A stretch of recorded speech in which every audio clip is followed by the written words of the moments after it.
Running people over in a fire truck has never been so fun. Hello there guys, I'm Squawker and welcome to my review of The Simpsons Hit and Run.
Since this is the first review I am doing on my channel, I will do a brief explanation of how I'm going to do this.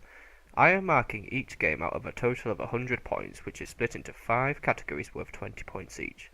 The categories I have chosen may seem a bit cliche, but they were all I could think of, and hey, no one's perfect. The categories that I am looking at then are graphics, gameplay, soundtrack, replayability, and story. Anyway, let's get this review started. It's time to review The Simpsons Hit and Run. The graphics of The Simpsons Hit and Run will be judged to be somewhat mediocre today, but when this game was made, the graphics were considered to be very good. And this was also my first PlayStation 2 game, and before then I was playing on a Sega Genesis, so the jump from a 2D side-scroller like Sonic the Hedgehog to a fully 3D free roaming game was pretty big. Nevertheless, I could still believe that the game has good graphics even today, and they are very fitting to the atmosphere of the game, which is based on a cartoon. So you wouldn't expect really realistic graphics, and out of all my PlayStation 2 games, it's like one of the very high ranking ones if I was to order them in terms of graphics. In all my playthroughs, I have also never experienced stuff like popping textures or graphical glitch outs, which garners a few more marks for this category. If I was to make one complaint about the graphics though, I'd say it was the cutscenes that are the problem. It's like the worst part of like the rich graphical experience, such as in an episode of The Simpsons when Homer said salad is the worst part of dinner. I feel that the people who made this game should have used like the 2D cutscenes, like as if we were watching a snippet from an actual Simpsons episode. But then again, the game was made many years ago, so it's a bit late to make a suggestion of how to change the game, but I'm just putting it out there. Anyway, this complaint actually does go away when this game has the ability to animate a car that turns invisible when you drive it. That's just cool! Out of a possible 20, I give The Simpsons Hit and Run an 18 out of 20 for its graphics. Gameplay is very simple in this game, yet it's not boring. The main bulk of the gameplay is split into 2 parts. The part where you're on foot and exploring other people's gardens and buildings where you equip yourself with new outfits, and the driving part where you guess it, drive badly.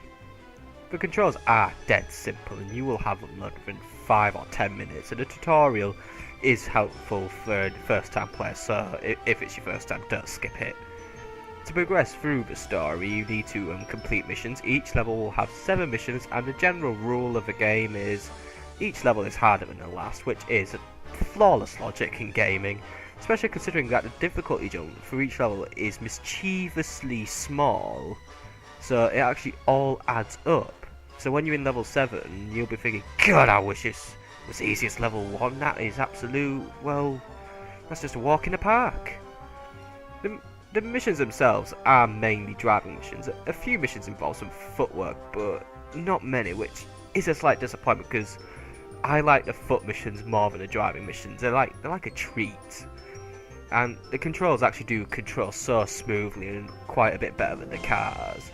And there is this one platforming mission near the end of the game, but I'm not going to spoil it, but it's awesome.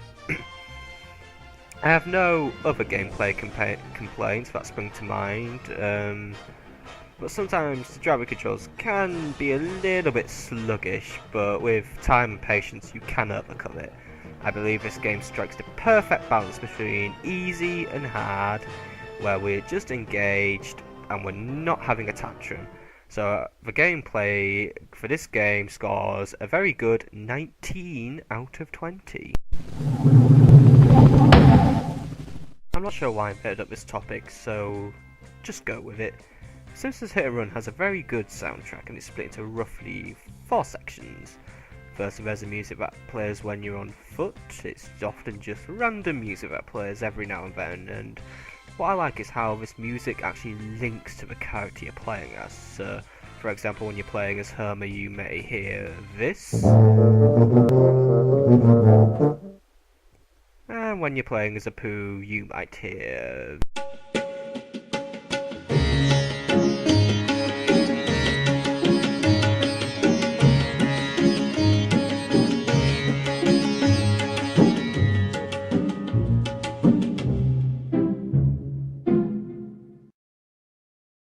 The second part is the driving music, and this is the music I don't like. I find it very repetitive, especially when I free roam in my car for extended periods of times. You see, the only driving music I really like is Apu's, because for some reason it's lots of small pieces played in a random order. I kind of wish the other levels had driving music like this, but oh well, the music itself isn't bad, but I wish there was more of it, like it was longer, but we can't have everything, can't we? The third part is the good part, mission music. Look, it's awesome, okay? I don't even want to criticise it. Yeah, some of it's recycled across different missions, but that's the guy's fault. It's like, the guys who made this game, they just thought, hey, this music's cool, we should recycle it, but we'll do it sparingly, so it doesn't become repetitive and boring. Good guy, game creators. I'll also say my favourite music is the music from some of the Professor Frink missions you do. Here is a short section.